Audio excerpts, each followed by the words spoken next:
నమస్కారం. ఈరోజు మనతో పాటు ఉన్నారు ప్రముఖ ఆధ్యాత్మికవేత్త శ్రీ డాక్టర్ అనంతలక్ష్మి అమ్మగారు. నమస్తే మా. శుభం భూయాత్. ఇప్పుడు నిత్య సుమంగళిగా మహిళలు ఉండాలంటే లలిత సహస్రనామ స్తోత్రాల్లో ఎలాంటి శ్లోకాలు పఠిస్తే మంచిది? ఎప్పుడు, ఎందుకు, ఏమిటి, ఎలా? అన్నీ నాకు వివరించండి. లలిత సహస్రనామాలు మేము ఎప్పుడు పఠిస్తామండి, మాకెప్పుడు ఏం మంచి జరగలేదు అనే వాళ్ళకి మనం సమాధానం. ఎన్నో సహస్రనామాలు ఉన్నాయి. విష్ణు సహస్రనామం ఉంది, లక్ష్మీ సహస్రనామం ఉంది, ఇలా రామ కృష్ణ అందరికీ ఉన్నాయి. ఇవన్నింటినీ కూడా పురాణాల్లో జాగ్రత్తగా భద్రపరిచిన వారు వ్యాస మహర్షి. ఒక్క లలిత మాత్రమే లలితా రహస్యనామ సహస్రం. లలిత దీర్ఘం ఉంది, లలిత సహస్రం కాదు, లలితా రహస్యనామ సహస్రం. అంటే చాలా జాగ్రత్తగా పకడ్బందీగా తప్పులు లేకుండా చదవాలి అని అర్థం. రహస్యం అంటే దాచిపెట్టారు, బీరువాలో పెట్టారు, లాకర్లో పెట్టారని కాదు అర్థం. మీరు చదివినా మీకు పట్టా అని అర్థం కాదు. కొంచెం దగ్గర పెట్టుకుని చదవండి. ఒళ్ళు, నాలుక, అందులో అది గనక చక్కగా ఉచ్చరించినట్టయితే వాతావరణం ముందర పాజిటివ్ వైబ్రేషన్స్తో ఉంటుంది స్పష్టంగా ఉచ్చరిస్తే. 2, ఆ ఉచ్చరించటం వల్ల నాలుక వెళ్ళి అంగిలికి తగలడం వల్ల అక్కడ ఉన్నటువంటి నరాల కొనలు ప్రచోదితమై శరీరారోగ్యం బాగుపడుతుంది. దాంట్లో ఉన్న అర్థం తెలుసుకోవడం ద్వారా మనస్సు బాగుపడుతుంది. దాంట్లో ఉన్న అర్థాన్ని ఇంతో అంతో ఆచరణలో పెట్టడం ద్వారా మనిషి ఉద్ధరించబడతాడు. అందువల్ల దీన్ని లలితా రహస్యనామ సహస్రం అన్నారు. ఇది చాలా పకడ్బందీగా నిర్వచనాల రూపంలో అన్ని రకాల శాస్త్రాలు అందులో అంతర్భాగంగా ఉన్నాయి. చాలా పకడ్బందీగా రచించబడింది. అందువల్ల ఒక దీర్ఘం కానీ, ఒక హ్రస్వం కానీ, ఒక ఒత్తు కానీ తప్పు చదివితే అర్థం మారిపోతుంది. తర్వాత కలిపి చదివితే అర్థం వేరు, విడదీసి చదివితే అర్థం వేరు. అలా విడదీసి చదివి అమ్మవారిని నోటికొచ్చినట్టు తిడుతున్నారు అందరూ. మంచి ఫలితం రమ్మంటే ఎట్లా వస్తుందమ్మా? పైగా మనం ఫలితం అడుగుతున్నాం, ఆవిడ ఫలితం ఇవ్వడానికి సిద్ధంగా ఉంది. రెండిటికి తేడా ఉంది కదా. తెలుగులో అయితే ఇష్టం వచ్చినట్టు మాట్లాడుతున్నాం, ఇంగ్లీష్ నేర్చుకునేటప్పుడు స్పష్టంగా ఉచ్చరించాలని చెప్పి వాళ్ళు ముట్టికాయలు ముట్టి మరీ మనకి నేర్పిస్తుంటే తప్పనిసరిగా ఉచ్చరిస్తున్నామా లేదా? అంతే. మరి తెలుగులోను సంస్కృతంలోనూ వచ్చేటప్పటికి ఫలితం అనకుండా ఫలితం అని ఎందుకు అంటున్నా? అంచేత ఆవిడ ఫలితం ఇవ్వడానికి సిద్ధంగా లేదు గనక ఫలితం ఇవ్వడానికి సిద్ధంగా ఉంది, మనం అడగలేదు గనక ఇవ్వట్లేదు. రెండోది, ఇదేమ్మా తప్పే ఉంది, ఎట్లాగో అట్లా ఆవిడికి తెలియదా అంటే, అమ్మా నీకు దండం అంటే కూడా తెలుస్తుంది. మొత్తం లలితా సహస్రనామ సహస్రం చదవక్కర్లేదు కదా. మన హృదయం ఆవిడికి తెలియాలంటే మీరు ఈమెయిల్ పంపించేటప్పుడు ఒక స్పెల్లింగ్ తేడా కానీ, మధ్యలో ఉన్న స్పేస్ కానీ, డాట్ కానీ, కామా కానీ, సెమికోలన్ కానీ, హైఫన్ కానీ, అండర్ స్కోర్ కానీ, @ కానీ ఏదన్నా ఒక్కడి తేడా పెడితే ఈమెయిల్ వెళుతుందా? పక్క పక్కనున్న వాళ్ళకి ఈమెయిల్ వెళ్ళకపోతే ఎక్కడో ఉన్న అమ్మకి, సర్వాంతర్యామిగా ఉండి అందరినీ చూస్తున్నటువంటి అమ్మకి ఎక్కడాగి ఎవరికి ఫలితం ఇవ్వాలో తెలియాలంటే కరెక్ట్గా కనెక్ట్ అవ్వాలా లేదా? భలే చెప్పారు. ఈ కనెక్షన్లో ప్రాబ్లం ఉంది. ఇన్స్ట్రుమెంట్ బాగుంది, కనెక్టివిటీ బాగుంది, అంతా బాగుంది, కనెక్షన్ ఇవ్వడంలో రాంగ్ కనెక్షన్ ఇస్తున్నాం. అది విషయం. చేత జాగ్రత్తగా స్పష్టంగా చదివేటట్టయితే ఫలితం చాలా బాగుంటుంది. దుష్ట దూరాన తర్వాత దురాచార శమని అని కలిపి చదవాల్సింది విడదీస్తారు. అప్పుడు ఏమైంది అర్థం? దురాచారం పోగొట్టేది అని కాక నువ్వు దురాచారం చేసేదాని అని అర్థం వచ్చిందా? మరి ఎంత దయగల తల్లి కాకపోతే అలా తిడితే ఇంకా మన సర్వనాశనం కాకుండా చూస్తోంది. ఇది ఎందుకు ఫలితం రాలేదు అన్నదానికి చెప్తున్నా. ఇది మొదటి మాట. రెండోది, అసలు విషయం ఏమిటంటే అందులో చెప్పినటువంటి వాటిని మనం జాగ్రత్తగా పాటిస్తున్నామా? ఎవరైనా తనను అనుసరించే వాళ్ళు తనలాగా ఉండాలని కోరుకుంటారు, కానీ దానికన్నా భిన్నంగా ఉంటే అనుగ్రహిస్తారా? అమ్మవారి నామాల్లో మొట్టమొదట ఏముంటుంది? చంపక, అశోక, పున్నాగ, సౌగంధికల సత్కచ అని ఉంటుంది.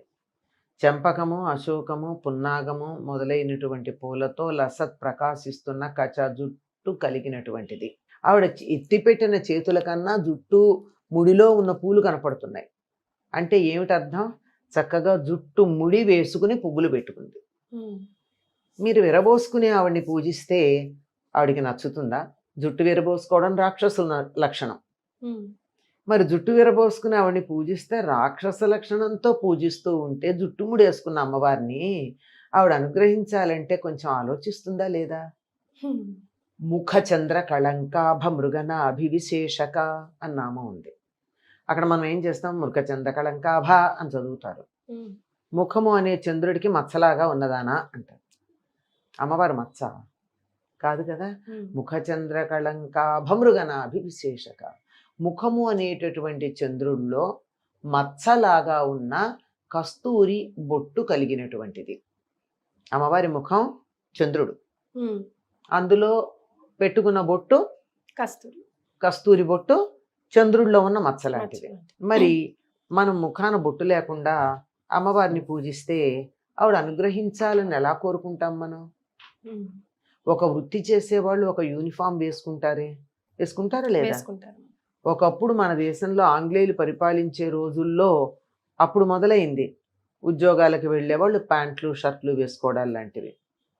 మరి ఒక ఉద్యోగం జీవనోపాధి కోసం నీ వేషధారణ తగినట్టుగా మార్చుకున్నప్పుడు అమ్మవారి అనుగ్రహం కావాలన్నప్పుడు ఆవిడ చెప్పినట్టుగా వేషధారణ వేసుకోవాలని నియమం లేదా?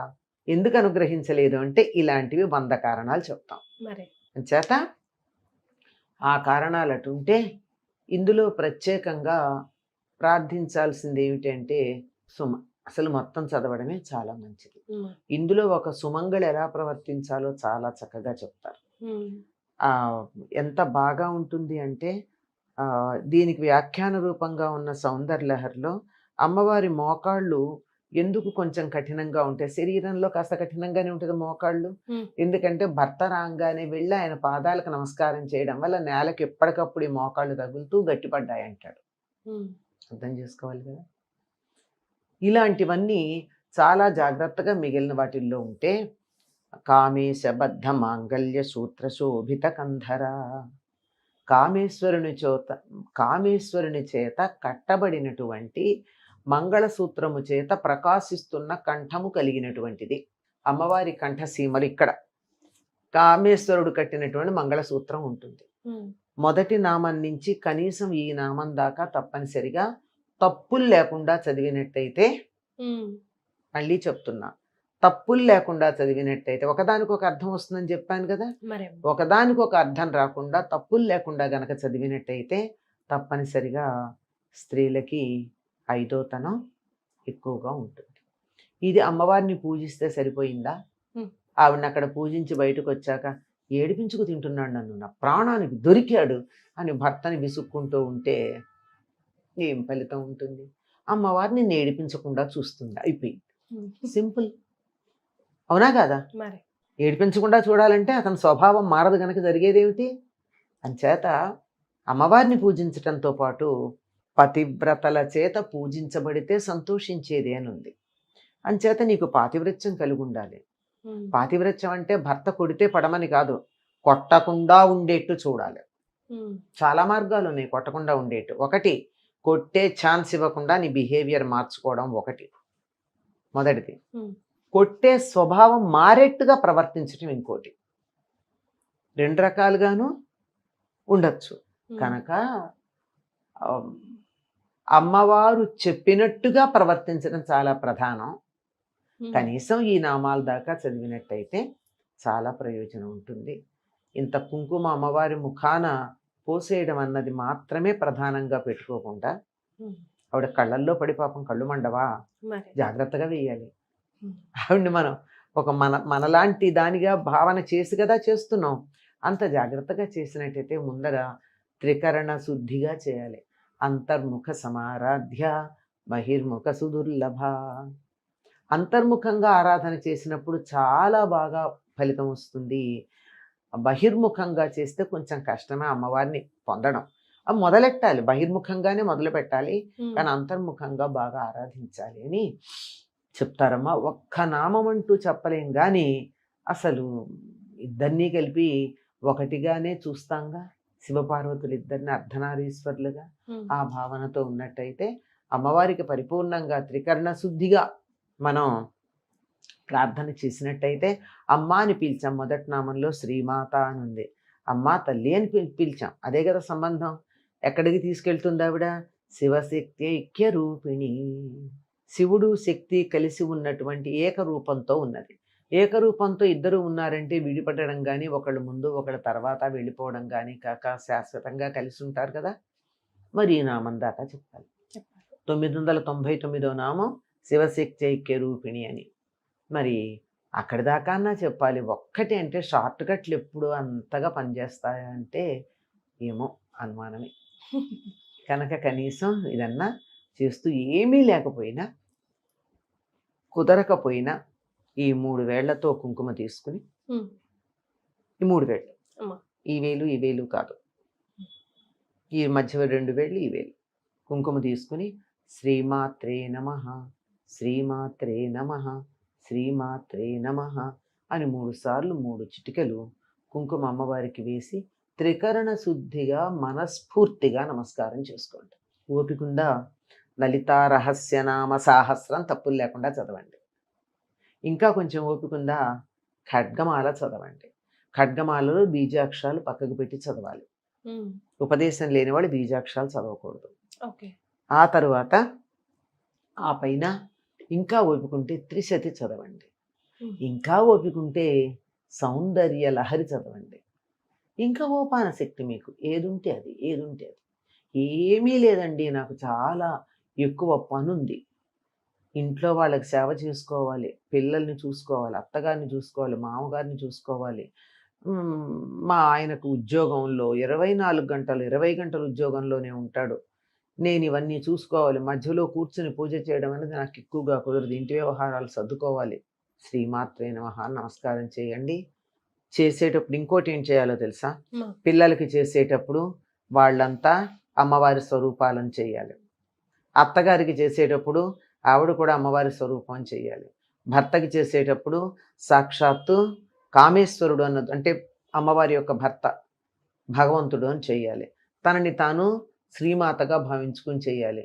ఇలా చేస్తే కూర్చుని గంటల తరబడి పారాయణలు చేసిన దానికన్నా ఎక్కువ ఫలితం ఉంటుంది. అమ్మ, ఒక్కొక్కసారి అనుకోకుండా అనుకున్న మధ్యలో ఆపేసి వెళ్ళవలసి వస్తుంది. ఒక ఫోన్ కాల్ వచ్చిందనో, అత్తగారు పిలిచారనో, మామగారు పిలిచారనో, హస్బెండే పిలిచాడనో, అప్పుడు మళ్ళీ మొదటి నుంచి స్టార్ట్ చేయాలా? లేకపోతే ఎక్కడ ఆపేసో అక్కడ మనం సాత్వికంగా చేస్తున్నామమ్మా ఇళ్లల్లో పూజలు.